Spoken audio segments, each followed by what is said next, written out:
Hello दोस्तों, कैसे हैं आप सभी लोग। अतिशय संस्कृतम चैनल पर आप सभी का स्वागत है।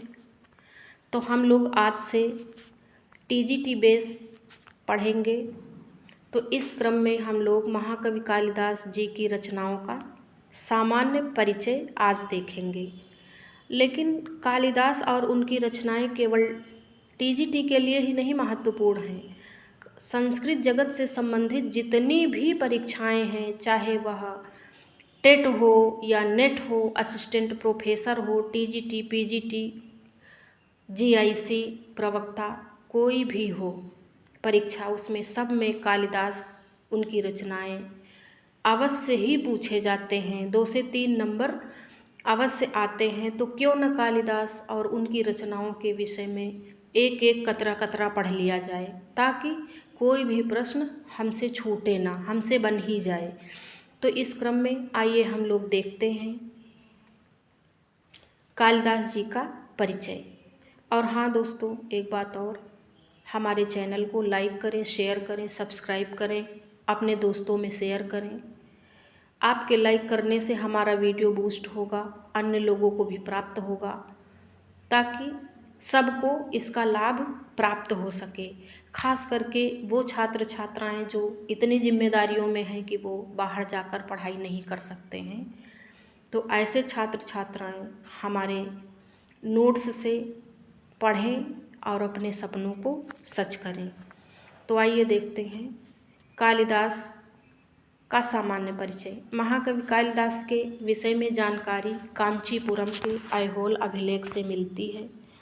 ऐहोल अभिलेख राजा रवि कीर्ति द्वारा लिखित है तथा इसमें चालुक्य वंशीय राजा पुलकेशिन द्वितीय की विजय गाथाओं का वर्णन है तथा भारवी का भी वर्णन है। भारवी कौन से?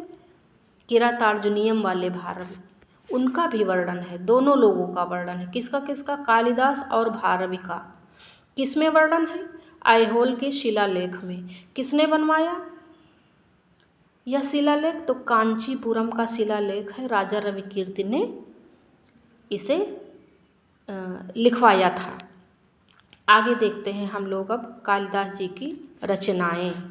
तो रचनाओं में हम लोग देखेंगे, क्रम से हम लोग देखेंगे, क्योंकि बहुत बार क्रम लगाने के लिए आ जाता है, पूछ लिया जाता है पहला नाटक कौन सा है कालिदास का, अंतिम रचना कौन सी है, प्रथम रचना कौन सी है, प्रथम महाकाव्य कौन सा है, अंतिम गीत काव्य कौन सा है। तो इसलिए हम लोग बाई ट्रिक पढ़ेंगे।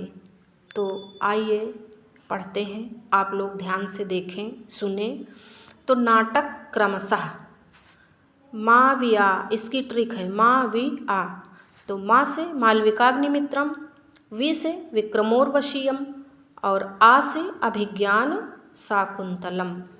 तो नाटक क्रम से हो गए मालविकाग्निमित्रम, विक्रमोर्वशीयम, अभिज्ञान शाकुंतलम। अब ये जो मालविकाग्निमित्रम है ये पहला नाटक है और अभिज्ञान शाकुंतलम अंतिम नाटक है, ऐसा समझेंगे। फिर देखते हैं लघुत्रयी, क्योंकि कालिदास की रचनाएं लघुत्रयी के अंतर्गत भी आती हैं। तो लघुत्रयी का क्रम है कुमार, रघु, मेघ।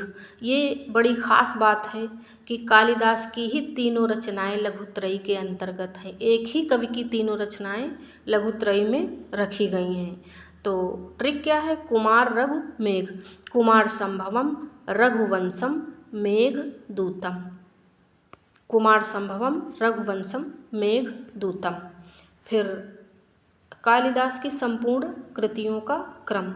अब बहुत बार संपूर्ण कृतियाँ पूछ लेता है, क्रम से क्रम लगाने के लिए आ जाता है। तो इसकी ट्रिक देखते हैं। ऋतु कुमा विमेर अभि, ऋतु कुमा विमेर अभि।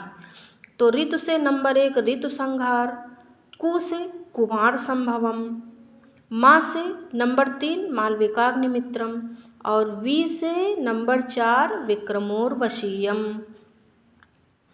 और रा से पहले आएगा में से। तो में से नंबर 5 मेघदूतम और रा से नंबर 6 रघुवंशम और नंबर 7 अभि से अभिज्ञान शाकुंतलम। तो कुल ये 7 रचनाएं महाकवि कालिदास जी की हैं। तो 7 रचनाएं तो कालिदास जी की मुख्य रचनाएं हैं। अन्य भी रचनाएं कुछ विद्वान मानते हैं, लेकिन वह उतनी महत्वपूर्ण नहीं हैं। यही 7 रचनाएं महत्वपूर्ण हैं और इन्हीं से सभी परीक्षाओं में पूछा जाता है। तो आइए हम लोग क्रम से एक एक रचना देखते हैं। तो पहली रचना है ऋतु संहार। जो हमने क्रम में देखा उसमें पहली रचना है ऋतु संहार। ऋतु संहार में 6 सर्ग हैं, 144 पद्य हैं, श्लोक हैं। तो इसमें 6 ऋतुओं का अनूठा वर्णन महाकवि कालिदास जी ने किया है। तो बार बार पूछा जाता है कि ऋतु संहार में जो 6 ऋतुओं का वर्णन किया है तो उसमें पहली ऋतु कौन सी है, अंतिम ऋतु कौन सी है। तो इसका भी हम लोग क्रम देखते हैं ट्रिक से। तो ग्रीव सहे शिव, ग्रीव सहे शिव। तो ग्री से ग्रीष्म, वा से वर्षा, शा से शरद, हे से हेमंत, शी से शिशिर, बा से बसंत। ग्रीष्म, वर्षा, शरद, हेमंत, शिशिर, बसंत। ये इसकी ट्रिक है, इससे गलत नहीं होगा। ट्रिक से पढ़ने से गलतियाँ ना के बराबर रहती हैं, इसलिए हमें अपनी पढ़ाई बाई ट्रिक करनी चाहिए। नंबर 2 रचना है कुमार संभवम। कालिदास का प्रथम महाकाव्य यह है। तो प्रथम महाकाव्य कुमार संभवम है और अंतिम रघुवंश महाकाव्यम है। कुमार संभवम का उपजीव्य है महाभारत। कुमार संभवम में कुमार शब्द कुमार कार्तिकेय स्कंद का वाचक है। कार्तिकेय या स्कंद भगवान शिव के पुत्र। तो कुमार संभव में जो कुमार शब्द है उस कुमार का आशय कुमार कार्तिकेय है। ये बहुत बार पूछा जाता है। आइए आगे देखते हैं। सर्ग 17। सर्ग संख्या कितनी है? 17 है। कुमार संभव में 17 सर्ग हैं। इस टाइप के प्रश्न टेट में पूछ लिए जाते हैं। मल्लिनाथ की टीका 8 सर्गों पर ही प्राप्त होती है।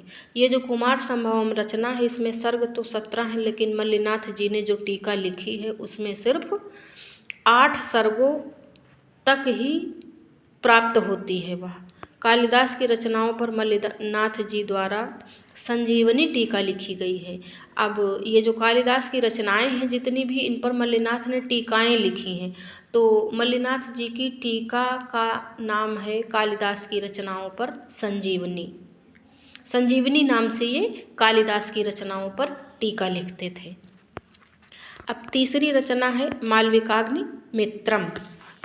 तो इसमें 5 अंक हैं, लगभग 96 श्लोक हैं। मालविका विदर्भ राजपुत्री हैं, यानी विदर्भ के राजा की पुत्री हैं। अग्निमित्र विदिशा के राजा हैं। और मालविका अग्निमित्रम में विदूषक कौन है? विदूषक गौतम है। ये विदूषक भी बहुत पूछे जाते हैं, तो किसी वीडियो में हम हर रचना के, हर नाटक के विदूषक हम उसमें बताएंगे। तो चौथी रचना है विक्रमोर्वशीयम। यह त्रोटक है, उपरूपक है, बहुत बार बार पूछा जाता है। यानी ऐसे पूछ लिया जाता है कि विक्रमोर्वशीयम की विधा क्या है? तो विधा इसकी त्रोटक या उपरूपक है। 5 अंक हैं, 165 श्लोक हैं। पुरुरवा और उर्वशी के प्रणय का वर्णन है और इसका उपजीव्य है ऋग्वेद 10वीं मंडल, जिसमें 1095 यानी 10वां मंडल 95वां सूक्त। तो ये वही पुरुरवा उर्वशी 1095 मंडल वाले हैं जो नेट में भी लगे हैं ये। तो इसी से कालिदास जी ने अपना मैटर लिया है। और हाँ, विक्रमोर्वशीयम रचना में गर्भांक नाटक की योजना है। तो क्या आप जानते हैं कि कालिदास जी की नकल किसने की है? क्या किसी अन्य रचना में भी गर्भ नाटक की योजना है? तो अगर आप लोगों को पता हो तो कमेंट करें, नहीं तो हम अगली वीडियो में आपको बताएंगे। तो अगली रचना है मेघदूतम। मेघदूतम का जो उपजीव्य है वह रामायण है और ब्रह्मवैवर्त पुराण है। मेघदूतम के विषय में हमने यहाँ पे बहुत ज़्यादा इसलिए नहीं बताया है क्योंकि यह टीजीटी में रचना लगी है और हम अब टीजीटी ही पढ़ाएंगे, तो वहाँ पर हम इसको विस्तार से बताएंगे। छठी रचना है रघुवंश महाकाव्यम। रघुवंश महाकाव्यम 19 सर्गों में विभक्त है। कालिदास का और संस्कृत जगत का यह सर्वश्रेष्ठ महाकाव्य है। रघुवंश महाकाव्यम कालिदास जी का सर्वश्रेष्ठ महाकाव्य है। अच्छा, रघुवंश महाकाव्यम में रघुवंश के जो है कई राजाओं का वर्णन मिलता है, तो उसमें कुछ राजाओं का क्रम लगाने के लिए आ जाता है। तो हम लोग इसकी ट्रिक देखते हैं। दिरा दरा, दिरा दरा, दी से दिलीप, रा से रघु, आ से अज, दा से दशरथ, रा से राम। दिलीप, रघु, अज, दशरथ, राम, ये इसका क्रम है। ये क्रम लगाने के लिए अक्सर पूछ लिया जाता है। फिर आगे देखते हैं, इसका उपजीव्य है पद्म पुराण। रघुवंश महाकाव्यम कहाँ से लिया गया, उपजीव्य क्या है, पद्म पुराण। और रघुवंश महाकाव्यम में श्लोक संख्या है 1569।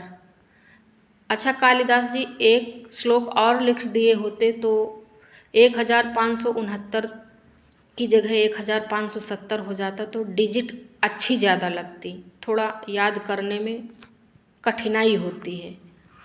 खैर कोई बात नहीं, इसे आप लोग ध्यान दें, याद हो जाएगा। अब 7 नंबर में 7वीं रचना है अभिज्ञान शाकुंतलम।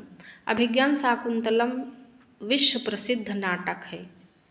संस्कृत जगत का ही नहीं, यह विश्व में प्रसिद्ध है।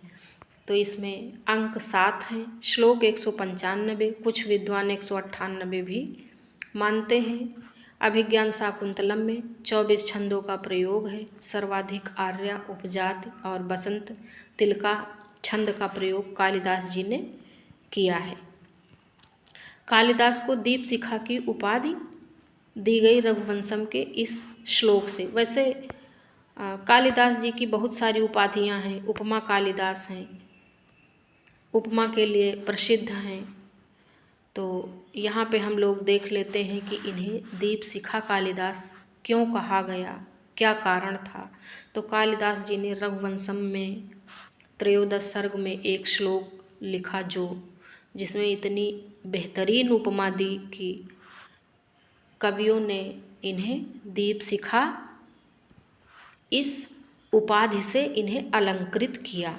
तो श्लोक है, संचारिणी दीपशिखे वरात्रौ यम यम व्यतीताय पतिं वरासा नरेन्द्र मार्गाटयु प्रपेदे विवर्ण भावः सा सा भूमिपालः।